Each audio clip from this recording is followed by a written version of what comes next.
देखो, शिवोहम, स्त्री हो या पुरुष हो, दोनों का अंतःकरण तो एक सा ही रहता है। दोनों में वही बुराइयां होती हैं जो अंतःकरण में स्त्री में होती हैं, वही होती है पुरुष में होती है। अब क्या रहता है कि तुम लोग जो हैं, जो स्त्रियां होती हैं, वो अपने पक्ष का मसाला ढूंढ के लाती हैं पुरुषों के खिलाफ कि नहीं, पुरुष तो ऐसा होना चाहिए, न वैसा होना चाहिए, न आराम जैसा होना चाहिए, न फलाना होना चाहिए। और पुरुष स्त्रियों के खिलाफ ढूंढ ढांड के लाते हैं कि अंतःकरण दोनों का रहता है। दोनों का अंतःकरण अपने अपने तर्क ढूंढ के लाता है, अपने अपने प्रमाण ढूंढ के लाता है, अपने पक्ष के आर्गुमेंट ढूंढ के लाता है, और उसमें दोनों में एक दूसरे के सामने श्रेष्ठता सिद्ध करने की कोशिश करते हैं। अब अवगुण किसमें नहीं है? जिसमें जो अज्ञानी है उसमें अवगुण तो होगा, चाहे वो स्त्री हो चाहे वो पुरुष हो।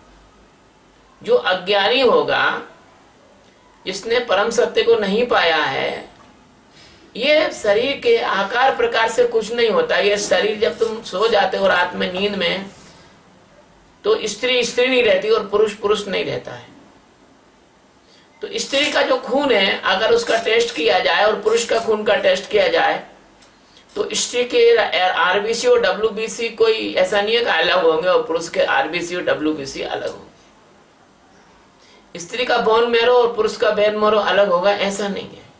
स्त्री का श्वास का लेने का तरीका, कैटाबोलिज्म मेटाबॉलिज्म अलग होगी, ऐसा नहीं है। तो स्त्री के दिमाग में भी विचार आते हैं और पुरुष के दिमाग में भी विचार आते हैं। अब स्त्री का सेटअप समाज ने अलग ढंग का बनाया, पुरुष का सेटअप समाज ने अलग ढंग का बनाया।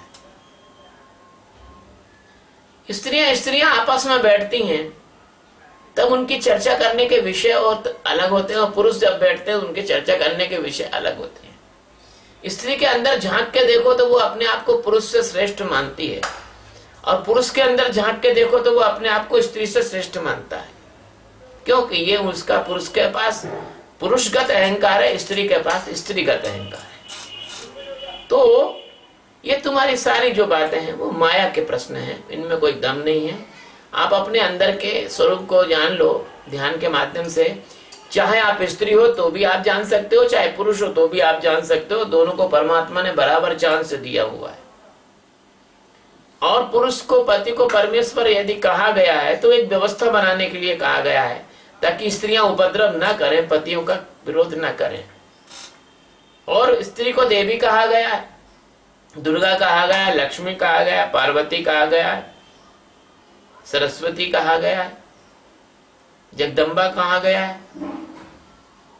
तो तुम लोग मंदिरों में जाकर तो दुर्गा, काली, इनकी मूर्तियों पर 100-100 रुपए, 50-50 रुपए के हार चढ़ा के आ जाते हो, और 700 रुपए किलो की मिठाई चढ़ा के आ जाते हो। वहां तुमको पत्थर की मूर्ति में देवी दिखती है, लेकिन अपनी पत्नी में तुम लात मारते हो, गालियां बकते हो, अपनी पत्नी को दिल दुखाते हो। तो तुम्हें अपनी पत्नी में देवी जिस दिन दिखने लग जाएगी, उस दिन समझो कि तुम्हारा विकास हुआ है। देखो, गधे के गधे हो तुम लोग पुरुष। अगर तुम्हें अपनी पत्नी में देवी नहीं दिख रही और मूर्तियों में देवी दिख रही है, तो तुम नंबर 1 के गधे हो। और तुम्हारी माताजी, तुम्हारी बहन, तुम्हारी बुआ, तुम्हारी मौसी, तुम्हारी काकी, ये तुमको पूजनी नहीं दिख रही हैं, तो तुम्हारा वो देवी देवता पूजना बेकार है। ऐसी स्त्रियां शंकर भगवान के शिवलिंग पे जाके और बढ़िया दूध दही मही मसलती हैं और पानी चढ़ाती हैं। कभी अपने पति की पीठ साफ करी? तुम्हारा पूजा वूजा करना बेकार है। क्यों? कि तुम्हें अपने पति में परमात्मा नहीं दिख रहा और पत्थर की मूर्तियों में परमात्मा दिख रहा है। कभी तुमने अपने पति की पीछे की गर्दन, जहाँ उसका हाथ नहीं जाता है, पीठ पे जहाँ हाथ नहीं जाता है, उसको कभी साबुन लगा के रगड़ा, कोशिश की कि चलो मेरे पति की पीठ साफ कर दूं? तो पति जब भोजन करने बैठता है तो पत्नियां, स्त्रियां अधिकतर शिकायत का पिटारा लेकर बैठ जाती हैं। वो तुम्हारी माँ ने ये बोला ना, तुम्हारे पिताजी ने ये करा ना, फलाना ये हुआ ना, लड़के ने बच्चे की फीस भरना है, नहीं यूं करना है, उसकी पेन फट गई है, उसकी पेंसिल टूट गई है, उसका फलाना लाना है। वही भोजन करते समय व्यक्ति को उसकी मानसिकता खराब करने का काम अधिकतर पत्नियां करती रहती हैं। एक व्यक्ति की बात नहीं, मैं सार्वजनिक बात कर रहा हूं। इसलिए पहले हमारे अप्रथा थी कि पति जब भोजन करता था तो पत्नी पंखा लेके, और पंखा झलती थी ताकि उसकी थाली में मक्खी वगैरह भी ना जाए, और पति को लगे कि हाँ यार कोई सम्मान तो मेरा करता है। तो दोनों ही बातें हैं। यदि पत्नी को पति में परमात्मा नहीं दिखता है तो उस परिवार में कभी परमात्मा का प्रवेश भी नहीं होगा, चाहे तुम कुछ भी कर लो। और अगर पति को पत्नी में अगर देवी नहीं दिखती है तो वो ऐसी स्थिति हो जाएगी कि जैसे एक गाड़ी का एक पहिया या मोटर कार के दो पहिए एक साइड के टायर ट्यूब निकाल दिया जाए और फिर उसको चलने के लिए कहा जाए मोटर कार को, तो वो गोल गोल घूमेगी, चलेगी, चल नहीं पाएगी। ऐसे तुम्हारी जिंदगी वहीं की वहीं घुमा करती है कि तुमने अपने परिवार में संतुलन नहीं बनाया है। तुम्हें परमात्मा की ओर तो जाना है, लेकिन तुम परमात्मा की ओर जाओगे कैसे? वहां तो परम शांति और संतुलन की आवश्यकता होती है।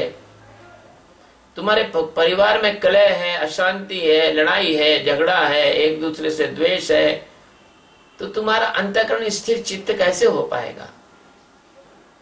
इसलिए पति परमेश्वर हो सकता है यदि पति अपनी पत्नी को अपनी गुलाम न मानकर, भगवान की दी हुई एक भेंट मानकर, उसमें मौजूद परमात्मा, पत्नी में मौजूद परमात्मा का सम्मान करे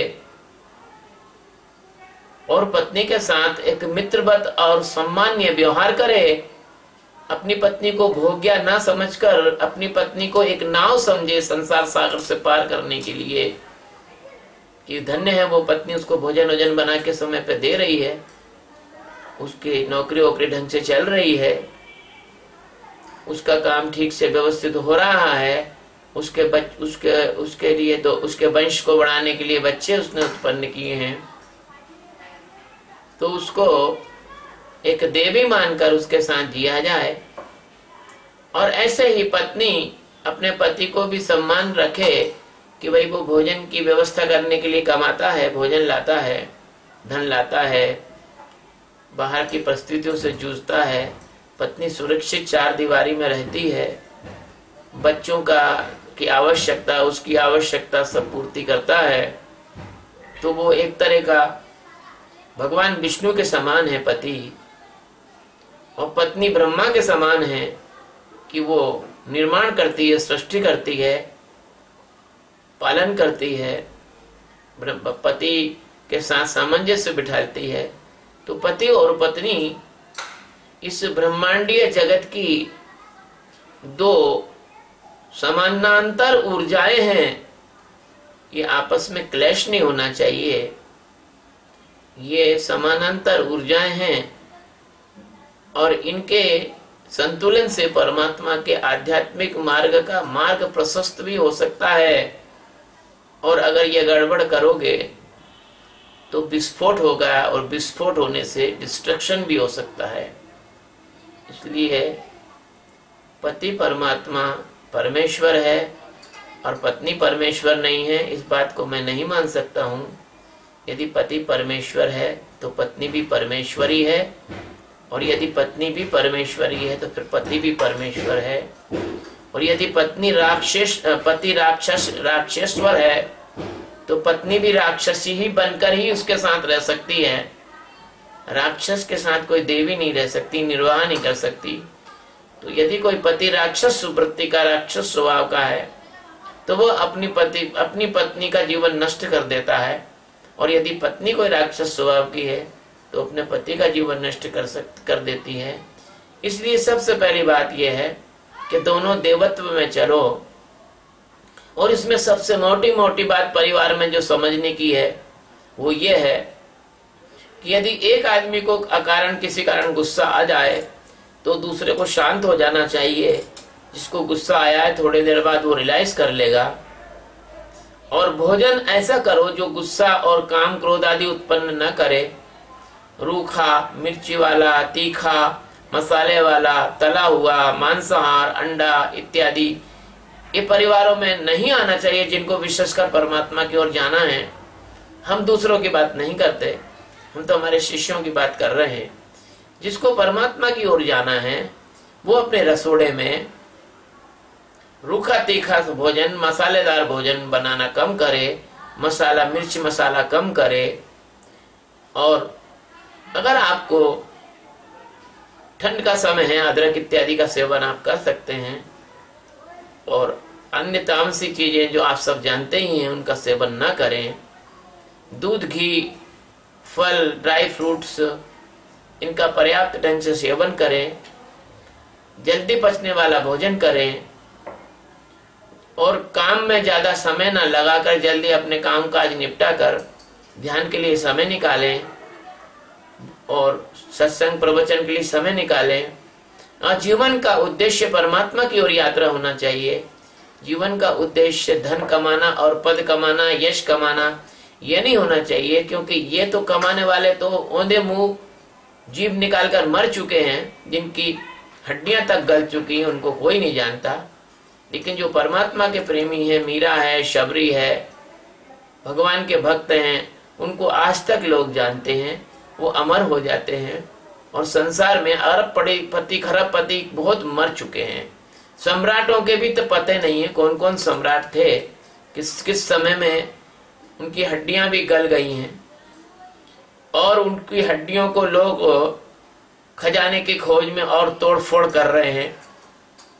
तो आप लोगों से निवेदन यही है कि पति को परमात्मा मान लें और पत्नी को परमेश्वरी मान लें और आपस में संतुलन बनाकर एक शांति का वातावरण अपने परिवार में बनाएं। अपने अपने परिवार को आश्रम के समान बनाएं, जहां मेरे जैसा कोई परमहंस आके ठहर सके, बैठ सके, आपसे दो बात कर सके। अधिकतर ऊर्जा तो आपकी समस्या निपटाने में मुझे लग जाती है, परमात्मा की बात मैं आपसे कब करूं। इसलिए आप सब लोग शांति और प्रेम से अपने परिवार को एक अच्छे आश्रम के रूप में, भगवान के मंदिर के रूप में, जहां परमेश्वर पति है और परमेश्वरी पत्नी है और छोटे छोटे बच्चे वो देवी देवता के समान है, उनमें देवत्व का विकास हो और परमात्मा की ओर जाने के लिए एक माहौल तैयार हो, एक वातावरण तैयार हो। ऐसे परिवार आप बनाएं। सद्गुरु भगवान शिव।